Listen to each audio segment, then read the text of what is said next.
Kita semua tahu perang modern itu canggih. Tapi, pernah kepikiran nggak gimana cara kerjanya di balik layar? Ada sebuah aliansi intelijen yang diam-diam terbentuk nih antara Iran, Rusia, dan Tiongkok. Dan kolaborasi ini bisa jadi lagi menulis ulang semua aturan main dalam peperangan. Coba deh bayangin ini, pangkalan militer Amerika Serikat yang paling dijaga ketat, yang katanya super aman, tiba-tiba jadi target empuk. Serangan presisi menghantam satu persatu, akurat banget dan sangat merusak. Saking akuratnya, analis militer paling jago sekalipun dibuat kaget. Nah, ini dia pertanyaan utamanya. Gimana ceritanya serangan sepresisi ini bisa terjadi? Jawabannya kayaknya mengarah ke sebuah aliansi intelijen yang nggak disangka-sangka. Semacam segitiga kekuatan baru antara Iran, Rusia, dan Tiongkok. Oke, kita masuk ke bagian pertama, serangan yang mustahil. Kita perlu paham dulu nih skala kerusakannya. Ini bukan sekedar tembakan asal-asalan loh. Target yang kena itu beberapa aset paling sensitif dan paling dijaga. Yang, ya secara teori, harusnya hampir mustahil buat diserang. Coba lihat daftar target ini. Ini bukan target sembarangan loh. Kita ngomongin fasilitas intelijen CIA, otaknya operasi rahasia, pusat komando angkatan laut, jantungnya armada militer. Bahkan radar THAD, si perisai rudal yang super canggih itu. Siapapun yang melakukan ini, mereka nggak lagi nembak dalam gelap. Mereka tahu persis titik mana yang kalau dipukul bakal paling sakit. Lanjut ke bagian kedua, tangan pemandu Rusia. Jadi, siapa dong yang ngasih peta harta karun ini? Bukti-bukti yang ada tampaknya nunjuk ke pemain pertama dalam aliansi ini, Rusia, yang diduga jadi penyedia intelijennya. Ternyata kemitraan ini ada ceritanya. Dimulai tahun 2022 dengan peluncuran satelit Hayam. Resolusinya itu 1,2 meter. Artinya satelit ini bisa lihat objek sekecil meja dari luar angkasa. Cukup tajam lah buat ngenalin peralatan spesifik di pangkalan militer. Dan dari situlah diduga aliran data intelijen real time mulai mengalir. Dan bantuannya ini diduga lebih dari sekedar gambar loh. Rusia dituduh ngasih data real time, teknologi buat ningkatin drone Shahed-nya Iran, dan yang paling penting, nasihat strategis. Mereka bahkan katanya ngajarin taktik dari medan perang Ukraina. Kirim aja segerombolan drone murah buat bikin radar panik. Nah, pas radar sibuk, baru deh rudal yang beneran datang. Cerdik. Tentu saja kita harus lihat dari dua sisi ya. Klaim-klaim ini sudah dibantah secara rasmi. Vladimir Putin sendiri menyangkalnya waktu ditelepon. Jadi kita punya dua cerita yang saling bertentangan. Tapi bukti-bukti dari lapangan terus bermunculan dan seolah-olah ngasih gambaran yang beda. Oke, sekarang kita geser ke pemain kedua buat lihat gambaran besarnya. Kalau Rusia tadi dituduh ngasih panduan aktif, nah Tiongkok ini diduga mainin peran yang beda, tapi sama pentingnya.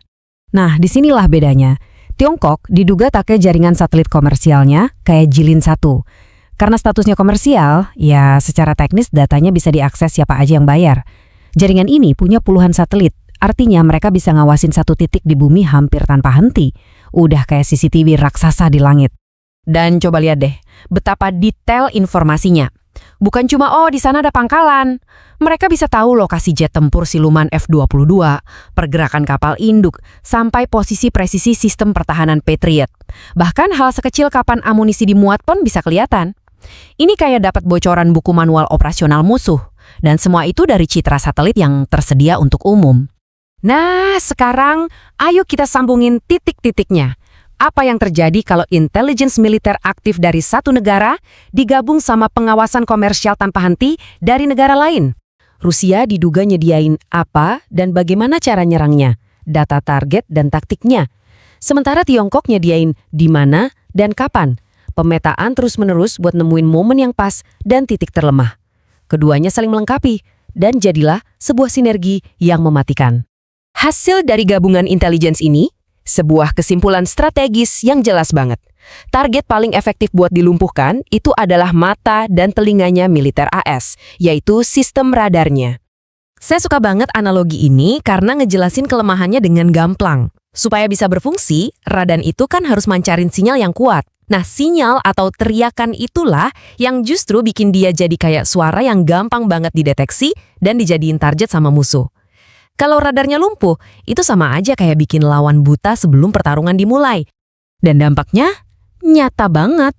Sejak strategi ini dimulai, situs-situs radar dan pertahanan udara yang jadi tulang punggung pertahanan AS di Timur Tengah udah dihantam setidaknya 10 kali. 10 kali! Kita ambil satu contoh ya, serangan di Bahrain, markasnya Armada ke-5 AS.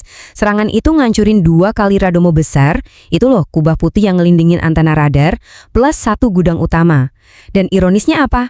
Serangan ini diduga berhasil justru karena citra satelit Tiongkok ngasih tahu di mana letak sistem pertahanan Patriot mereka. Senjata pelindung malah jadi titik lemah. Jadi, apa arti semua ini dalam gambaran yang lebih besar? Ini bukan lagi soal beberapa serangan yang sukses aja. Ini bisa jadi penanda pergeseran fundamental dalam cara kita memandang peperangan modern.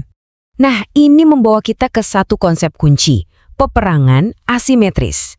Dulu mungkin artinya perang gerilya, tapi sekarang kayaknya berbagi data satelit dan intelijen canggih udah jadi bentuk baru dari peperangan asimetris itu sendiri.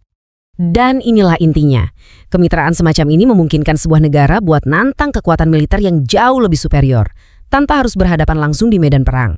Intelligence jadi senjata pengganda kekuatan yang luar biasa. Ini akhirnya ninggalin kita semua dengan satu pertanyaan besar. Kalau data pengawasan paling rahasia bisa dibeli secara komersial dan taktik perang paling canggih bisa diajarkan, terus apa artinya superioritas militer di zaman sekarang? Aturan main kelihatannya lagi ditulis ulang di depan mata kita, dan ini adalah sesuatu yang perlu kita pikirkan sama-sama.